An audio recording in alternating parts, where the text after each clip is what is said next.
कहानी की शुरुआत होती है टॉम नाम के एक बेहद होशियार लड़के से, जिसने अपने स्कूल के दिनों में ही मैक्सिकन ऑयल स्पिल जैसी बड़ी मुसीबत का हल निकालकर दुनिया भर की बड़ी बड़ी ऑयल कंपनीज के होश उड़ा दिए थे। उसका कॉलेज खत्म होने से पहले ही दुनिया की 8 सबसे बड़ी ऑयल कंपनीज ने उसे नौकरी और सालाना $4 लाख की तनख्वाह देने का ऑफर दिया। लेकिन इतने बढ़िया ऑफर्स को ठुकराकर टॉम ने स्पेन के वॉल्टर मोरलैंड नाम के एक आदमी का ऑफर एक्सेप्ट कर लिया। इस काम में उसे अपने तेज तर्रार दिमाग की मदद से एक ऐसी तिजोरी को खोलना था जिसे दुनिया की सबसे सुरक्षित तिजोरी समझा जाता था। असल में इस तिजोरी में ऐसा कुछ था जो वॉल्टर हासिल करना चाहता था, मगर पिछले 80 साल से आज तक कोई भी इस अनोखी तिजोरी को तोड़ने में कामयाब नहीं हो पाया। इसके बाद वॉल्टर ने टॉम को अपनी टीम से मिलवाया। वॉल्टर ने कहा कि उसने कुछ महीने पहले एक ऐसे जहाज को ढूंढ निकाला था जो कई साल पहले समुद्र में डूब गया था। उसमें से एक डब्बा निकला जिसमें बेशुमार खजाने का पता छुपा था, मगर जल्द ही स्पेनिश सरकार को इस बारे में पता चल गया और उन्होंने वॉल्टर की ढूंढी हुई सारी चीजों को जब्त करके एक स्पेनिश बैंक की तिजोरी में बंद कर दिया। खैर फिर टॉम वॉल्टर की बेटी लोरेन से मिला, जो अपने मिशन के लिए कोई भी भेस बदलने में माहिर थी। उसके अलावा उनकी टीम में क्लाउस था, जो कि एक जबरदस्त हैकर था। जेम्स वॉल्टर का खास आदमी था, जो पहले एक फौजी हुआ करता था और अब वो एक जबरदस्त फाइटर था। साइमन उनकी टीम के लिए हर जरूरत का सामान लाता था। जब तक उसे पैसे मिले वो वॉल्टर को दुनिया की कोई भी चीज लाकर दे सकता था। खैर आज टॉम का पहला दिन था और टीम को बैंक का सिस्टम हैक करने में मुश्किल हो रही थी। उन्हें एक कोड भरने की जरूरत थी, मगर उन्हें कोई आइडिया नहीं था कि आखिर ये कोड क्या हो सकता है। तब टॉम ने आइडिया दिया कि उन्हें बैंक के किसी क्लाइंट से बैंक का ऑटोमेटेड वॉइसमेल बनकर बात करनी चाहिए और इस तरीके से उन्हें वो कोड मिल सकता है। आखिरकार टॉम की तरकीब काम कर गई और उन्हें आसानी से कोड मिल गया। सबने टॉम को शाबाशी दी और टॉम अपने नए घर में पहुंचा। फिर अगले दिन से टॉम बाकी की टीम के साथ बैंक ऑफ स्पेन के नक्शे को समझने लगा। वॉल्टर के मुताबिक ये बिल्डिंग दुनिया की सबसे सुरक्षित बिल्डिंग है, क्योंकि यहाँ हजारों की तादाद में सेंसर्स और कैमरास लगे हैं और वहाँ के गार्ड भी सिक्योरिटी में कोई कमी नहीं छोड़ते। उनकी सबसे बड़ी मुश्किल तो स्पेनिश आर्मी का हेडक्वार्टर था, जो कि बैंक के ठीक सामने बना हुआ था। जब भी बैंक के सिक्योरिटी अलार्म्स बजेंगे तो हेडक्वार्टर से 500 फौजी एक साथ बैंक में घुस आएंगे। इसके अलावा बैंक का सिक्योरिटी चीफ पहले स्पेन की काउंटर टेररिज्म फोर्स का कमांडर था।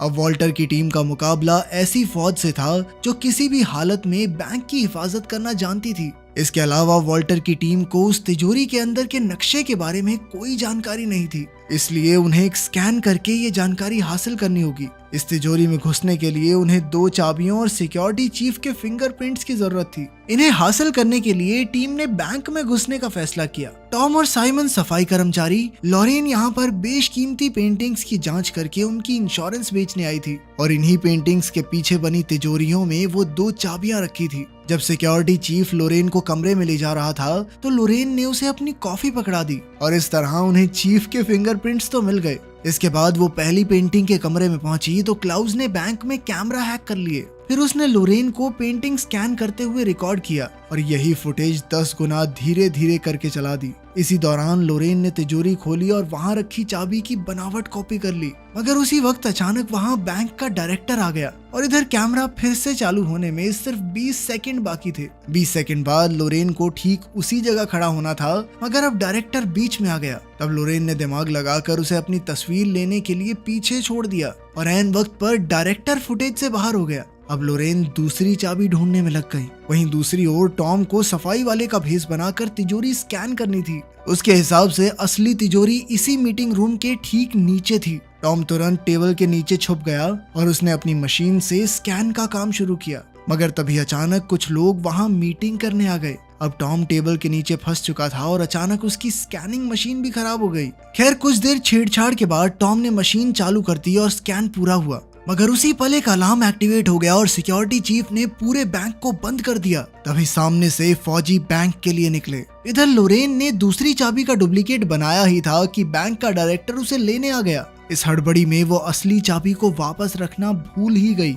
आखिरकार टीम ने फैसला किया कि लोरेन ये चाबी टॉम को देगी और टॉम चाबी को वापस तिजोरी में रखेगा। चाबी लेकर टॉम तीसरे माले पर गया और उसने चाबी रखकर तिजोरी बंद कर दी। तभी अचानक उसे पता चला कि एक गार्ड उस कमरे में आ रही है। फिर टॉम दिमाग लगाकर जानबूझकर पकड़ा गया और उसने नाटक किया कि ईयरफोन्स के कारण उसे सिक्योरिटी अलार्म सुनाई नहीं दिए। ये सुनकर गार्ड ने उसे जाने दिया और आखिरकार उनका मिशन पूरा हुआ। इसके बाद टॉम ने मशीन से मिला हुआ स्कैन निकाल कर देखा तो पता चला कि तिजोरी के नक्शे में ऐसी जगह थी जो ढंग से दिखाई नहीं दे रही थी। तब उसे एहसास हुआ कि यहाँ पानी भरा हुआ है। असल में ये तिजोरी एक तराजू पर बनी हुई थी और जैसे ही तिजोरी खुलने पर उसका वजन बदलेगा तो तिजोरी अपने आप बंद हो जाएगी और साथ ही उसमें ढेर सारा पानी भर जाएगा। अब उन्हें समझ आ गया था कि तिजोरी में घुसने के लिए उन्हें तिजोरी के वजन को बराबर रखना होगा। फिर टॉम दिन रात एक करके वजन बराबर रखने की तरकीब ढूंढने में लग गया। वहीं दूसरी ओर साइमन और जेम्स बैंक के नीचे की जमीन की छानबीन कर रहे थे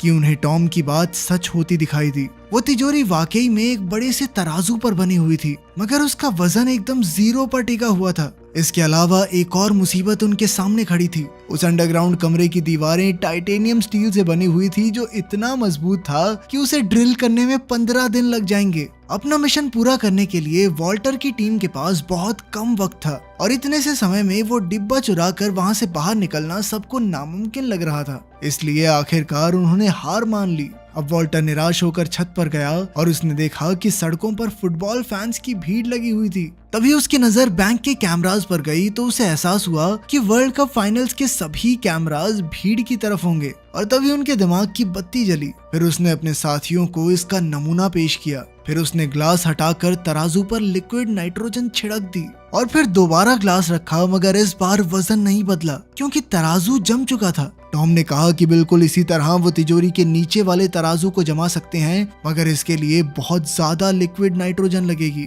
खैर, फिर स्पेन और नीदरलैंड के फुटबॉल मैच वाले दिन उन्होंने अपने प्लान को अंजाम देने का फैसला किया। उनके पास मिशन पूरा करने के लिए सिर्फ 105 मिनट का समय था। सबसे पहले वो जिप लाइन के जरिए बैंक की छत पर पहुंचे और एक कांच की खिड़की खोलकर नीचे घुस गए। इसके बाद वो 100 मीटर की पाइपिंग वाले रास्ते से तिजोरी वाले कमरे के बाहर पहुंच गए। यहाँ से वो एक सीढ़ी डालकर आगे बढ़े और आखिरकार वो तिजोरी के सामने थे। फिर क्लाउज ने अपनी हैकिंग का कमाल दिखाया और इधर टीम ने अपनी बनाई हुई 2 चाबियां और फिंगरप्रिंट की मदद से तिजोरी ही खोल दी। वहीं दूसरी ओर साइमन ने जमीन के नीचे बने तराजू पर लिक्विड नाइट्रोजन छिड़क कर उसे जमाने का काम शुरू किया। जल्द ही इस रिएक्शन की वजह से तिजोरी की जमीन भी जमने लगी।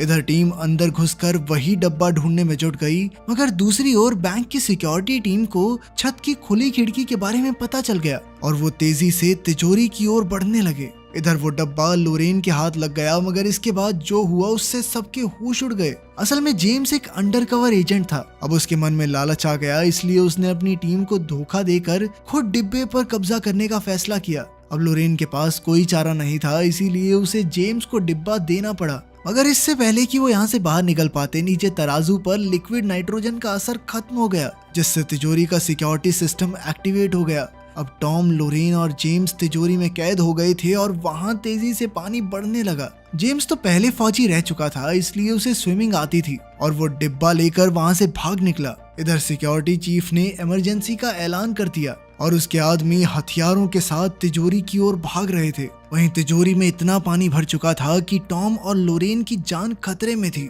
क्योंकि वो कभी भी डूब सकते थे। अब उनके पास कोई चारा नहीं था, तो ऐन वक्त पर टॉम के दिमाग की बत्ती जली और उसने साइमन को तराजू पर और बाहर डालने को कहा, ताकि पूरी मशीनरी को लगे कि तिजोरी पूरी तरह से पानी से भर चुकी है। साइमन ने फटाफट सारे नाइट्रोजन टैंक्स तराजू में रख दिए, पर वो भी काफी नहीं थे। आखिरकार उसने अपना रेडियो भी ऊपर रख दिया और इतने से भार से तराजू का वजन बढ़ गया। अचानक सिस्टम के मुताबिक तिजोरी का पानी बाहर निकलने लगा। इधर फौज तिजोरी में घुसकर चोरों को रंगे हाथों पकड़ने ही वाली थी, मगर जैसे ही उन्होंने दरवाजा खोला तो उनके होश उड़ गए, क्योंकि तिजोरी में कोई भी मौजूद नहीं था। असल में टॉम और लोरेन ड्रेन पाइप्स के जरिए भागकर बैंक के ऊपर वाले मालों में पहुंच गए। इधर फौज और गार्ड्स हाथ धोकर उसके पीछे पड़े हुए थे कि अचानक लोरेन को याद आया कि जिस कमरे में वो पेंटिंग स्कैन करने गई थी, डायरेक्टर उसकी खिड़की हमेशा खुली रखता था। अब वो दोनों बिना समय गवाए खिड़की से नीचे कूद गए, जहां हजारों फैंस की भीड़ लगी हुई थी। उन्होंने तुरंत अपनी जैकेट्स उतारी और भीड़ में खो गए।